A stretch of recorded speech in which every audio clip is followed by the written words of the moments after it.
मनुष्य शरीर पाने के बाद भजन करना चाहिए। भजन, और भजन लोग कर भी रहे हैं, ऐसी बात नहीं है कि भजन नहीं कर रहे हैं, लेकिन भजन वो होना चाहिए जिससे हमारा आवागमन का चक्र छूट जाए, हम आवागमन से मुक्त हो जाएं और जीवन के सारे दुख, परेशानी, चिंता, तनाव समाप्त हो जाए।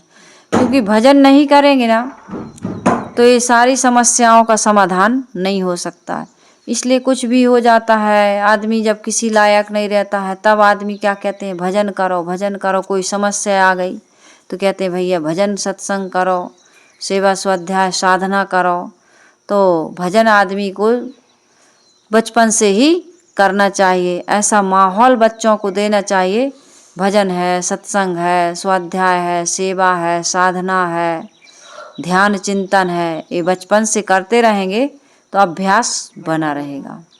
क्योंकि बचपन में ही यदि हमने उस दिन बताया था कि दुल्हन काहे न अंगिया धुलाई, हमारा जो जीवन है, शरीर हो चाहे मन हो, जीवन कहते हैं आत्मा और पंच भौतिक शरीर का संगम, इसी को जीवन कहते हैं, और दोनों के वियोग को मृत्यु कहते हैं। यदि आत्मा निकल जाए तो मौत हो जाती है, शरीर किसी काम का नहीं रहता, लाश पड़ी रहती है, फिर उसको या जला देते हैं या दफना देते हैं।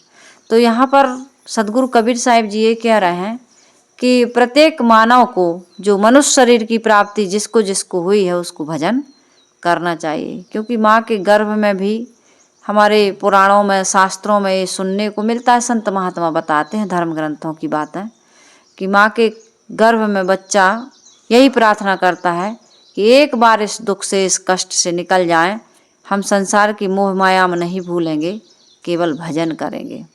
लेकिन आदमी दुख में तो कुछ और सोचता है, लेकिन जब दुख से छूट जाता है, मुक्त हो जाता है, तो कुछ और सोचने लगता है। कहते हैं गरज परे कछु और है, गरज छटे कछु और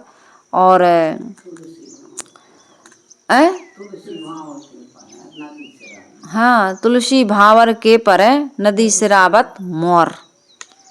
आदमी की जब जरूरत रहती है तो सिर पर रखे रहता है मोर, जब तक शादी नहीं होती भावर नहीं पड़ती, और भावर पड़ते ही जब बिना मोर के शादी नहीं होती, भैया कहाँ है दूल्हा की वो लाओ। और जब शादी हो जाती है तो उसी को ले जाके नदी में ठंडा कर देते हैं।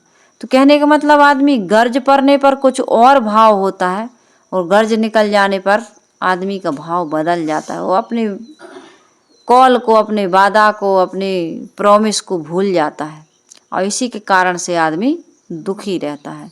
जिस भाव से कर्ज लेने जाता है कि आज हमारा काम चला दो भैया, यदि आप हमारा काम चला देंगे तो हम आपका एहसान कभी नहीं भूलेंगे और आपके पैसा ब्याज सहित लौटाएंगे। कोई मूल का मूल लेता है, कोई ब्याज से देता है, लेकिन जब मिल जाता है और काम निकल जाता है तो लापरवाह हो जाता है। लेकिन एक बार यदि आप ऐसे लापरवाह होंगे तो फिर आपको जब गर्ज पड़ेगी तो कौन बचाएगा, कोई सहायता करेगा। तो यहाँ सदगुरु कबीर साहिब जी यही समझा रहे हैं कि हम सबको इस जीवन में भजन करना चाहिए। भजन की महती आवश्यकता है। भजन के बिना हमारा जीवन सफल और सार्थक नहीं माना जाता है। ये कमाना खाना, जिंदगी बिताना, बाल बच्चे पैदा करना, ये सब तो हर योनि और खानी में हो रहा। भजन अन्य खानियों में नहीं है, वहाँ पर संभव ही नहीं है। वो भोग भूमिकाएं हैं, और मनुष्य शरीर में आकर के भी हम भोग भोगते रहे और भजन नहीं कर पाए तो इस मानव जीवन की कोई विशेषता हम नहीं समझ पाए, इससे कोई लाभ नहीं ले पाए। तो सदगुरु कबीर साहिब जी हमें बड़े सुंदर भजन सुना करके एक चेतावनी दे रहे हैं और भजन की तरफ प्रेरित कर रहे हैं। और हम कहाँ कहाँ भूलते हैं, इसके लिए सदगुरु कबीर साहिब जी हमें सावधान भी कर रहे हैं।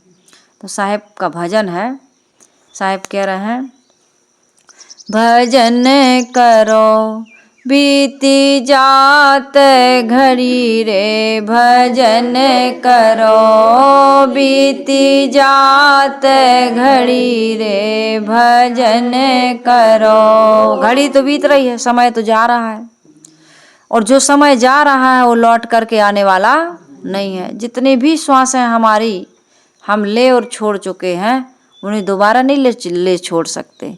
जो पल बीत गया वो आने वाला है क्या। कितना भी आप धन संपत्ति भोग ऐश्वर्य कुछ भी दे दो उसको, वो समय मिलने वाला नहीं है। जिस समय में हम दुनिया की सारी दौलत बटोरते हैं, वो सारी दौलत कई गुना और करके आप यदि किसी को दें, ऐसी व्यवस्था होती कि भाई समय थोड़ा लौट आए, तो समय लौटने वाला नहीं है। आदमी भजन नहीं करता, समय तो जा ही रहा है, लेकिन उस समय का सही सदुपयोग नहीं कर रहा।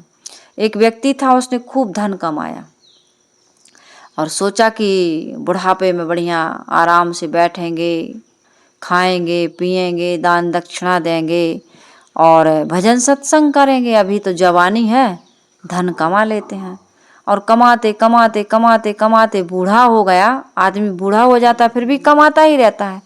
सरकार रिटायर कर देती है तो दुकान डाल लेता है, या बच्चों की दुकान है, दुकान पे बच्चे बिजनेस या व्यापार या खेती कुछ भी कर रहे हैं तो वहाँ जा कर के वो काम करने लगता है।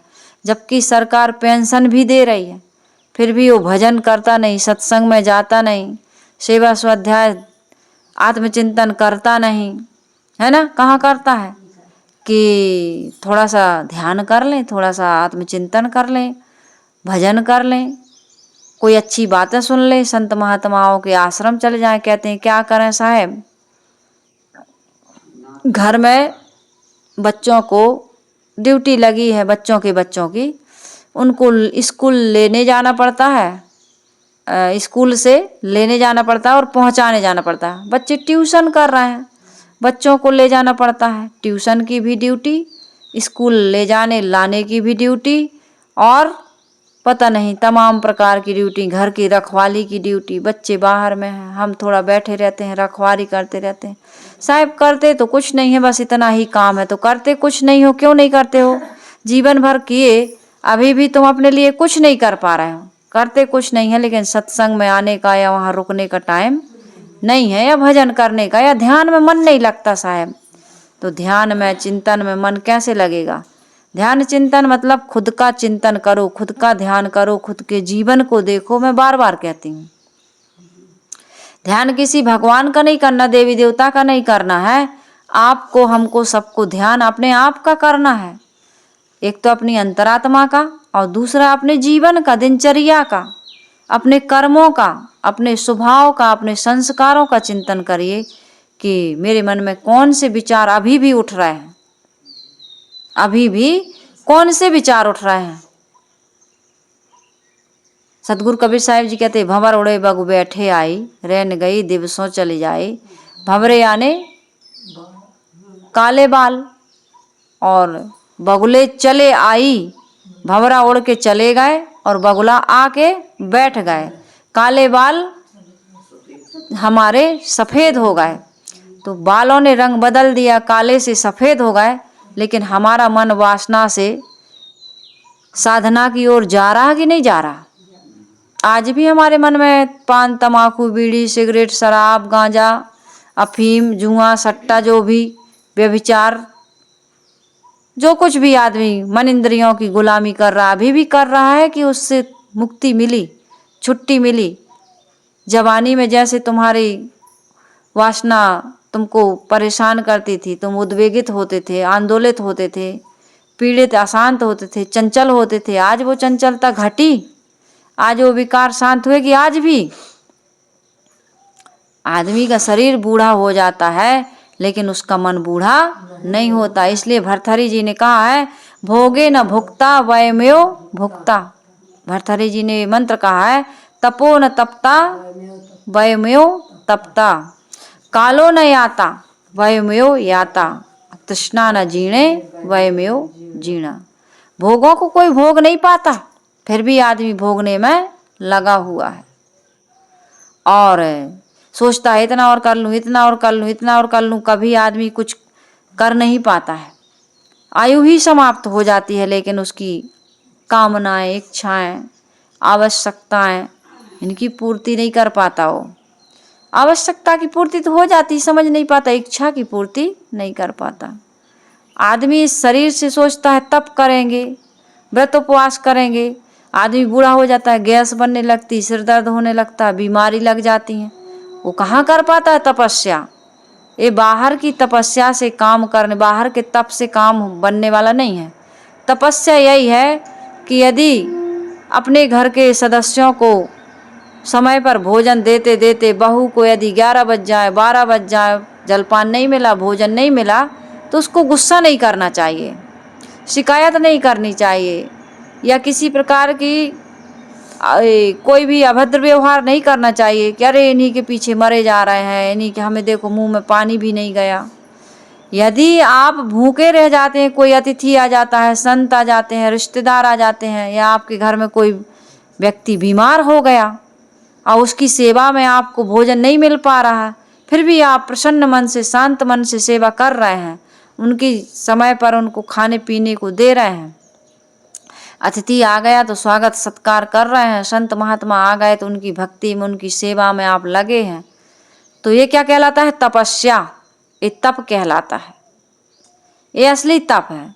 भूख सह लेना, निंदा सह लेना, अपमान सह लेना, अनुकूलता प्रतिकूलता सह लेना, इसमें शिकायत न करना, दुखी न होना, ये कहलाता है असली तप। ये है तपस्या।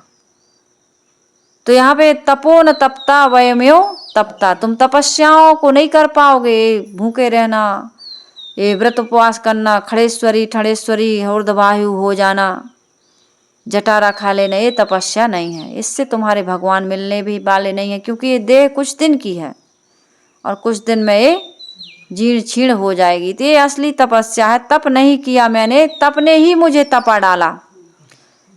महात्मा बुद्ध ने तपस्या की, उनको पता चला कि तप में मेरी काया ही जीर्ण छीण हो रही है, और ये काया तो साधना का एक साधन है, तो इस काया से मुझे साधना करना चाहिए, तपों में तपा करके अपने शरीर को बर्बाद नहीं करना चाहिए। तो इसमें बताए हैं कि कालो नहीं आता, समय बीत जाता है, समय के अनुसार, समय को हम रोक नहीं सकते हैं, और समय के अनुसार जैसा समय, जैसी उम्र है, जो भी परिस्थितियां हैं, हमें पल पल, एक एक घड़ी में प्रभु का स्मरण करना चाहिए, अपने आत्मा राम का स्मरण, अपने स्वरूप स्थिति का आत्मचिंतन करना चाहिए, और उसमें ठहरने का प्रयास करना चाहिए। और ये तभी होगा जब हम ये देखेंगे कि हमारे जीवन में कौन सी कमी है, जिस कारण से बैठे हुए, अंदर में बैठे हुए परमात्मा को हम देख नहीं पा रहे हैं। हमारे ही भीतर बैठा है भगवान, लेकिन हम वहाँ प्रवेश नहीं कर पा रहे, या हमें वो दर्शन नहीं दे पा रहे हैं। क्यों नहीं दे पा रहे हैं? अपने कबीर साहब ने कहा, घूंघट के पट खोल तो को पीयू मिलेंगे। अविद्या का पर्दा हम हटा नहीं पा रहे हैं। राग द्वेष अनेक प्रकार के विकार हैं, राग द्वेष अभिनिवेश अविद्या इत्यादि, ये इनका पर्दा पड़ा हुआ है, पंच क्लेशों में हम घिरे हुए हैं। तो इनको हमें सदगुरु कबीर साहब जी चेता रहे हैं कि इनको जब तक तुम नहीं त्यागोगे, तब तक तुम्हारी तृष्णा खाने की, पीने की, देखने सुनने की, सूंघने की, चखने की, ये समाप्त होने वाले नहीं। राजा ययाति के बारे में बताया जाता है कि उनकी 2 पत्नियां थीं, और 2 पत्नियों से 5 संतान हुई थी, 5 पुत्र पैदा हुए थे, और इनकी भोगों की इच्छा पूरी नहीं हो पाई। तो उन्होंने अपने पुत्रों से जवानी मांगी कि अपनी जवानी हमें दे दो, हम और भोगना चाहते हैं अभी भोगों को। तो 4 पुत्रों ने तो मना कर दिया, 5वें ने कहा चलो ठीक है, हमारी जवानी हम आपको देते हैं। कथा है, कोई किसी को जवानी देता नहीं है। मान लो बच्चों ने स्वीकार लिया हो कि सारा कार्यभार हम संभालते हैं, चलो आप निश्चिंत रहिए। जैसे भीष्म पितामह ने ये किया था ना, अपने पिता शांतनु को, जब वो मत्स्य गंधा में, सत्यवती में आसक्त हो गए, तो उन्होंने कहा चलो मैं आजीवन ब्रह्मचर्य व्रत लेता हूँ, तुम यदि दूसरी स्त्री को लाना चाहते हो, और उनके पिता की ये शर्त है कि जो हमारे बेटी से पुत्र पैदा होगा, संतान पैदा, वो राजा बनेगा। तो ठीक है, हम हस्तिनापुर की रक्षा करेंगे, हम वहाँ के राजा नहीं बनेंगे, और हम यदि शादी करेंगे तो हमसे संतान होगी। और संतान होगी तो हमारी ही संतान राजा बनेगी, फिर तो हम शादी भी नहीं करेंगे। लेकिन उनको संतोष नहीं मिला, शांतनु को संतोष नहीं मिला, भोगों से संतोष मिला क्या? जीवन भर आत्मग्लानि और पश्चाताप के सागर में डूबे रहे हो। और महाभारत की शुरुआत यहीं से हुई। इसी प्रकार से राजा ययाति को लगा कि मैं भोगों को भोग करके कभी संतुष्ट नहीं हो सकता। कहते हैं उसने अपनी जवानी को फिर जो पुत्र से उधार ली थी उसको लौटा दिया। तो संसार में कितने भी आप भोगों को भोग लें, लेकिन भोगों से तृष्णा कभी जीर्ण छीण होने वाली नहीं है। तो इसलिए सदगुरु कबीर साहिब जी कहते हैं बचपन से भजन करो जिसमें संतोष मिलने वाला है, शांति मिलने वाली है, अमरता मिलने वाली है, आवागमन के चक्र से मुक्ति मिलने वाली है। जब से जीवन मिला है, जब से जन्म लिए तब से दुख ही दुख तो भोग रहा है। रोते रोते आए और शिकायत, डर, भय, चिंता, पर तरह तरह की शंकाएं, तरह तरह के द्वंद्व, इन्हीं को तो झेल रहा है आदमी, नहीं झेल रहा। जब से बच्चा सोचने समझने लायक होता है, समझदार होता है, तब से उसके अंदर में इच्छा और वासना घर करने लगती है और समाज का प्रेशर और मन इंद्रियों की उत्तेजना, नाना प्रकार के द्वंद्व, नाना प्रकार के दुख, आदमी इन बहुत दुख की खानी। तब तो साहिब ने कहा बहुत दुख की खानी, कब बचो? तब बचो जब राम ही जानी। तो राम को जाना जाता है भजन के द्वारा। भजन का अर्थ होता है कि दो चीज़ों जो मिल गई हैं एक में, उसको विभाजन कर देना अलग अलग। प्रकृति और पुरुष, यानी कि राम और माया, इसकी ग्रंथि पड़ गई है। राम हमारे अंदर बैठा है, माया ये शरीर, इसका पर्दा उसके ऊपर पड़ा हुआ है। इस पर्दे को हटा दो, इस पर्दे को हटा दो। मैं शरीर नहीं हूँ, मैं पंच भौतिक तत्वों से बना हुआ जो पिंड जो दिख रहा है शरीर, यह मैं नहीं हूँ। मैं शरीर में निवास करने वाली चेतन आत्मा हूँ। ये बात को समझ जाना और शरीर की जो आसक्ति है, मोह है, ममता है, उसको त्याग देना और अपने स्वरूप में, अपने आत्मा में स्थित हो जाना, यही है भजन। तो सदगुरु कबीर साहिब जी कह रहे हैं भजन करो बीती जात घड़ी रे, भजन करो बीती जात घड़ी रे, भजन करो। जग में आए हवा जब लागी, जग में आए हवा जब लागी, माया अमल करी रे, भजन करो। माया अमल करी रे, भजन करो। बीती जात घड़ी रे, भजन करो। बीती जात घड़ी रे, भजन करो। दूध पियत मुस्कात गोद में, दूध पियत मुस्कात गोद में, किल किल कठिन करी रे, भजन करो। किल किल कठिन करी रे, भजन करो। बीती जात घड़ी रे, भजन करो। बीती जात घड़ी रे, भजन करो। खात पियत ठत गलियन में, खात पियत ठत गलियन में, खेलत डग डगरी रे, भजन करो। खेलत डग डगरी रे, भजन करो। बीती जात घड़ी रे भजन करो, बीती जात घड़ी रे भजन करो। ज्वान भये तरुणी संग माते, ज्वान भये तरुणी संग माते।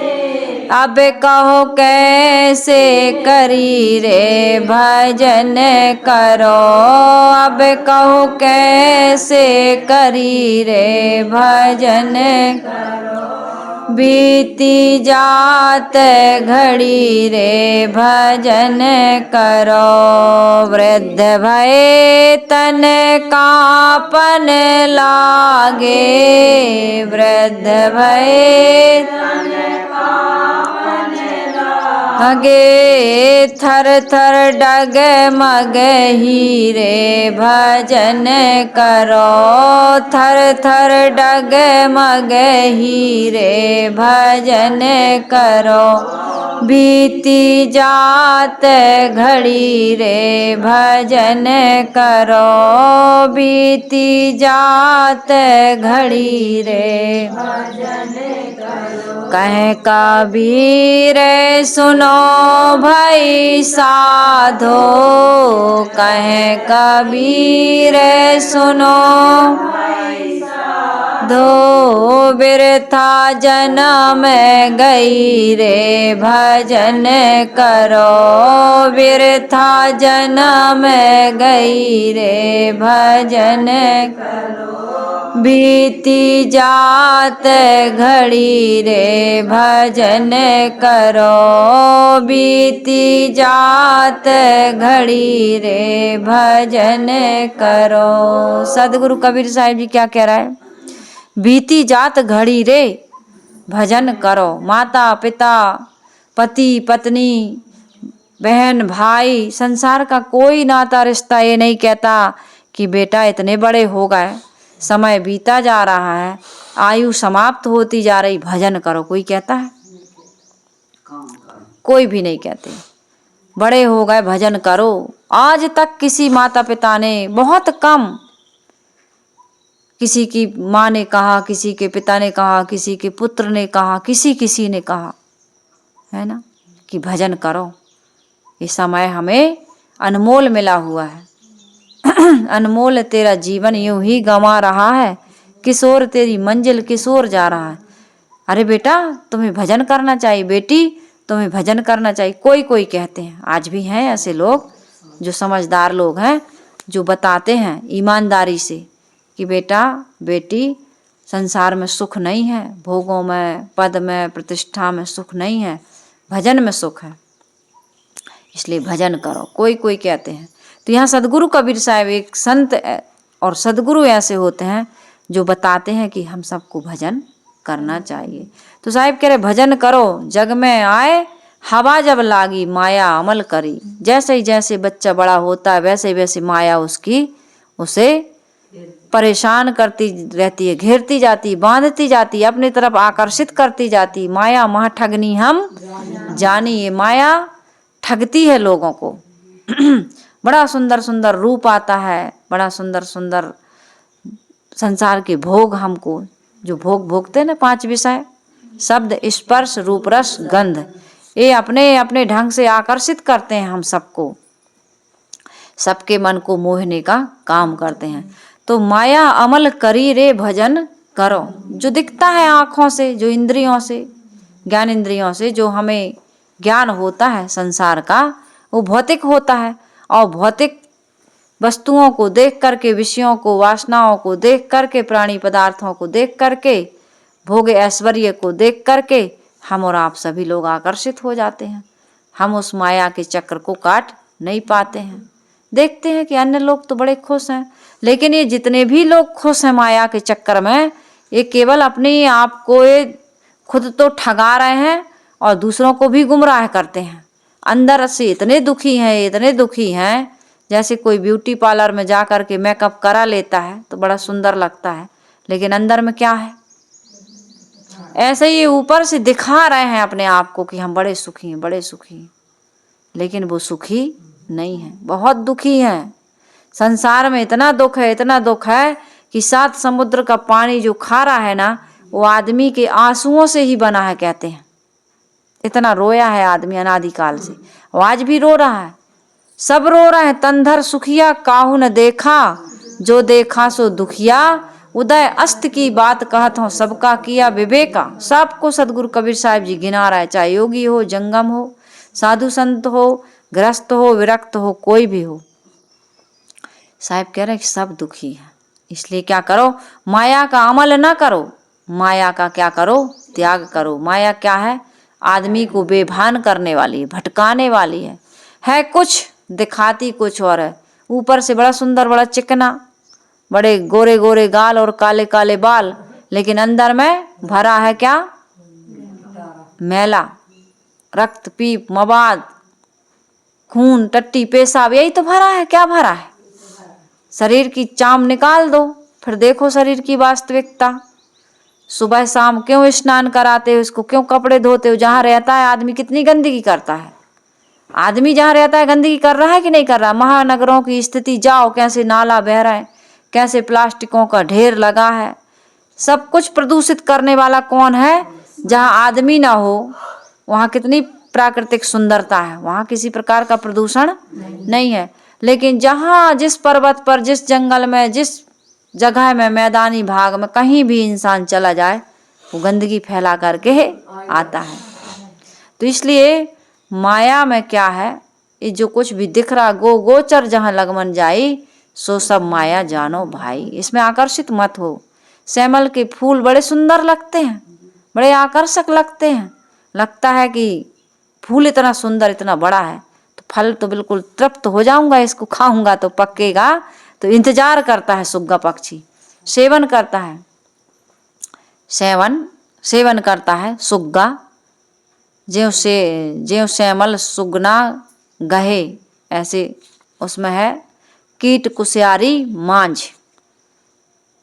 कोसा में, कोसा का कीड़ा समझता है बड़ा नरम, बड़ा मुलायम, इसी में रह जाऊं, इसी में रह जाऊं। और जब वो उबलते पानी में उसको डालता है तो कीड़ा उसको में मर करके उस जीवन लीला समाप्त कर देता है। इसी प्रकार से सुगना पक्षी हर समय श्रावण के महीने में वो फूल को देख करके आकर्षित हो जाता है और उसका सेवन करता है। और जब पकता है, ढेंटी फूटी चनाक दे, सुबना चले निराश। श्यामल सुबना सेया, दोई ढेंडी की आस, और ढेंटी फूटी चनाक दे, सुबना चले निराश। सुग्गा पक्षी देखता है लाल लाल बड़ा सुंदर फूल है, फल कितना अच्छा होगा। और जब उसको फल पकता है और फूटता है तो क्या निकलता है? नीरस रुआ। तो अंत में नीरसता, भोगों में, प्राणियों में, पदार्थों में, ये तो प्रोटेक्शन के लिए, सुरक्षा के लिए, हम सबको एक दूसरे के सहयोग की आवश्यकता के लिए संबंध जोड़ना पड़ता है, जोड़ना चाहिए। लेकिन ये ना सोचो कि पति काम आएगा, कि पत्नी काम आएंगे, कि बच्चे काम आएंगे, कि संपत्ति काम आएगी। यदि कर्म सही नहीं है तो कोई काम आने वाला नहीं है, यही हमारे लिए दुश्मन बन जाते हैं। इसलिए कर्म अच्छे करो। कर्म कैसे अच्छे करो? दया करो, धर्म करो, परोपकार करो, सेवा और सहयोग की भावना रखो। किसी से लेने की नहीं, देने की भावना रखो।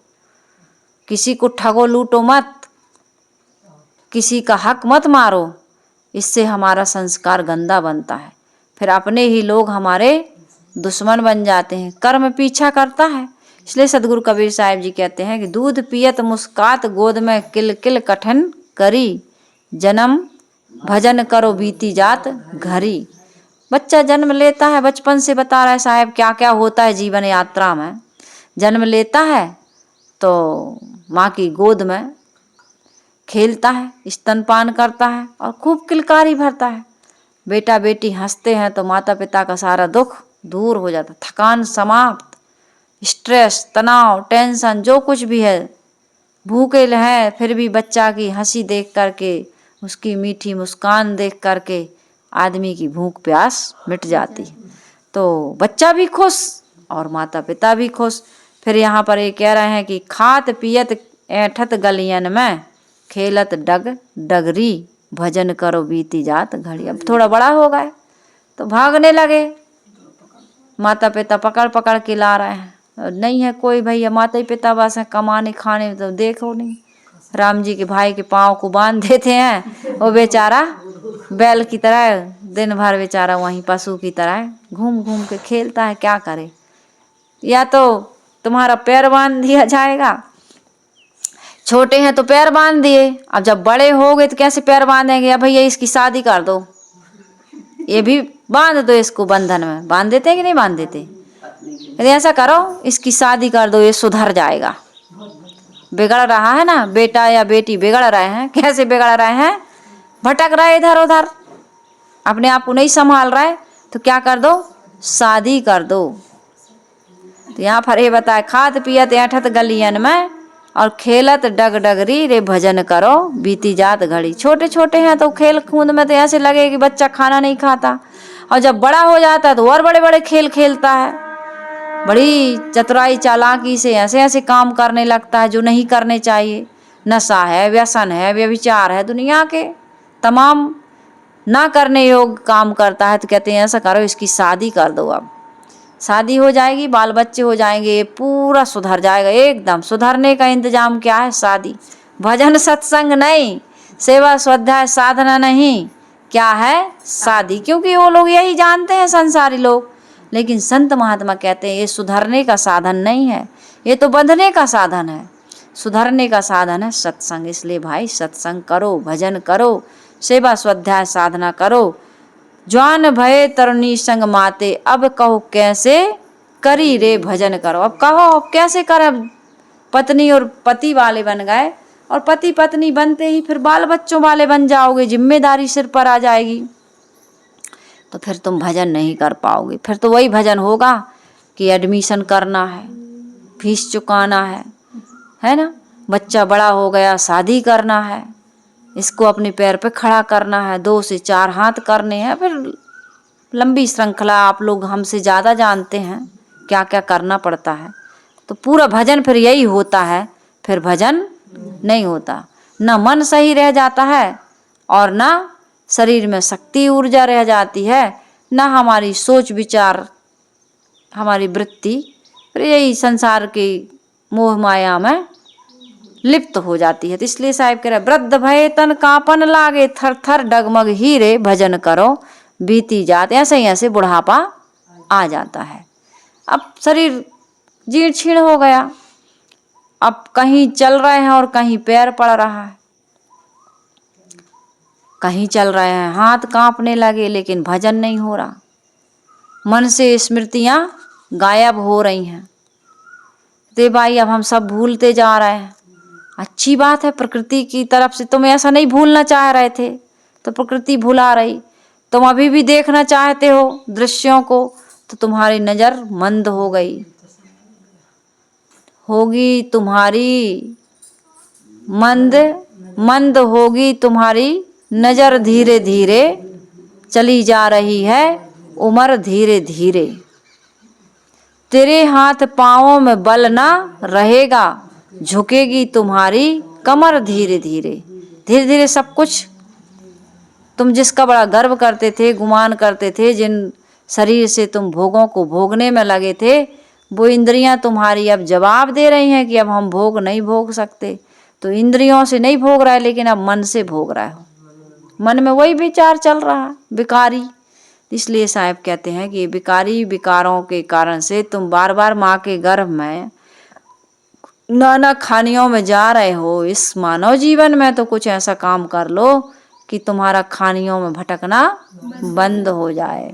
साहब कह रहे हैं कहें कबीर सुनो भाई साधो, वृथा जन्म गई रे भजन करो बीती जात घरी रे। वृथा व्यर्थ में समय बर्बाद कर दिया, तो अपने जीवन को व्यर्थ में बर्बाद ना करो। विषय भोग क्या है, फाफा कूटना, घूर पे दाने बटोरना, इससे मिलने वाला कुछ भी नहीं है।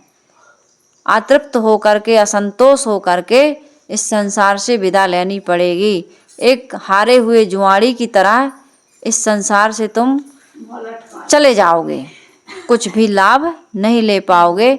इसलिए संत गुरुजन सावधान करते हैं कि भजन करो, भजन ही एक सार है, संसार में और कोई सार वस्तु नहीं है। इसलिए भजन करने के लिए ही हमें ये मानव जीवन मिला है। संत गुरुजन सावधान कर रहे हैं। भजन का अर्थ है दोष दुर्गुण बुराइयों से अपने आप को पूर्णतः मुक्त कर लेना और समाज की सेवा करते हुए, सेवा लेते हुए नहीं, सेवा करते हुए संसार से निष्काम भाव पूर्वक विदा ले लेना। किसी का कोई कर्ज लेकर के न जाना, बल्कि सबका कर्ज चुका के, माता पिता का कर्ज, संत गुरुजनों का कर्ज, समाज का कर्ज।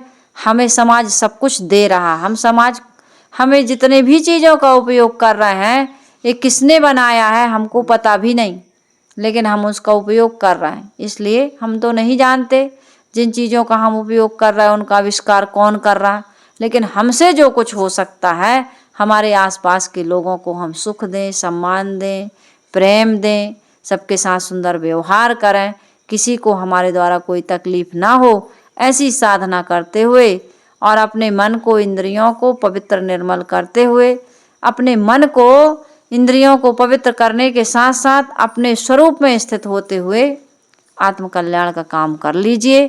क्योंकि ये समय अभी जो कुछ भी बचा हुआ है, इसमें हम ये काम कर सकते हैं। ये हमारा व्यक्तिगत काम है। इस काम को हम नहीं करेंगे तो हमारे लिए कोई और करके देगा नहीं। भोजन दे सकता है, आवास दे सकता है, वस्त्र दे सकता है, पैसे दे सकता है, लेकिन ये जो वासना है ना, इसका निर्वाह तो हमें ही करना है। मन को शुद्ध हमें ही करना है, मन को पवित्र हमें ही करना है, माया का त्याग हमें ही करना है, विषय वासनाओं का त्याग हमें ही करना है। इसको कोई दूसरा नहीं कर सकता। जिस कारण से हम दुख पाते हैं, संस्कारों को शुद्ध हमें ही करना है। अच्छे कर्म, अच्छे संस्कार हमें ही अर्जित करने हैं। तो हमारे काम को हम पहले कर लें, उसके बाद में समाज का काम भी हम उसके साथ साथ ही होता है, बाद में करने की बात नहीं है। तो हमें सारा काम करते रहें इन्हीं शुभकामनाओं के साथ कि हमारा सबका जीवन सुंदर हो, सुखमय हो और सफल सार्थक हो। इस उद्देश्य को लेकर के कबीर आश्रम देवरी चैनल आप सबकी सेवा में आपके बीच कुछ विचार रखता है, और ये विचार आपको अच्छे लगते हैं, आप बहुत अच्छे से सुनते हैं, कमेंट करते हैं, हमारे चैनल से जुड़ते हैं। इसके लिए आपको बहुत बहुत आभार, बहुत बहुत धन्यवाद। आइए हम सभी लोग गुरु वंदना कर लेते हैं। वंदन है गुरुदेव तुमको, वंदन है गुरुदेव, वंदन है गुरुदेव तुमको, वंदन है गुरुदेव।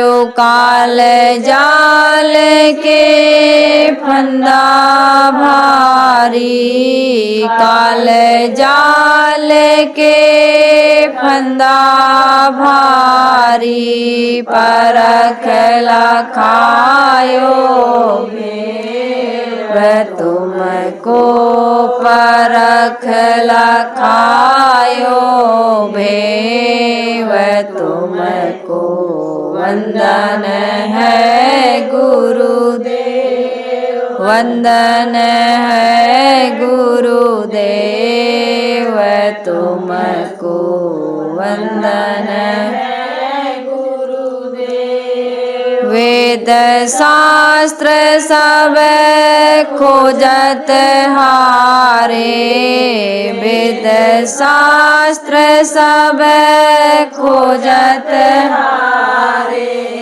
मर्म न जानत केव तुमको, मर्म न जानत केव तुमको, वंदन है गुरुदेव, वंदन है गुरुदेव तुमको, वंदन है गुरुदेव। गुरु समान और को दाता, गुरु समान और को दाता, ताकि करिए सेव तुमको, ताकि की करिए सेव तुमको वंदन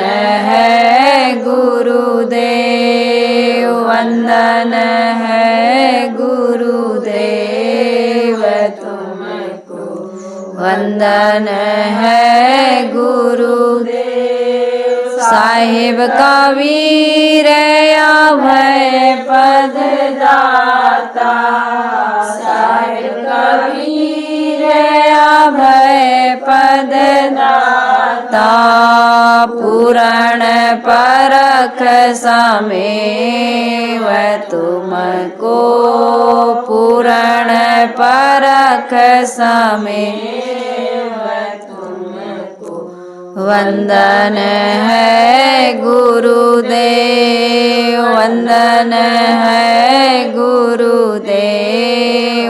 तुमको वंदन है गुरुदेव। साहेब बंदगी, साहेब बंदगी, साहेब बंदगी। बोलिए सद्गुरु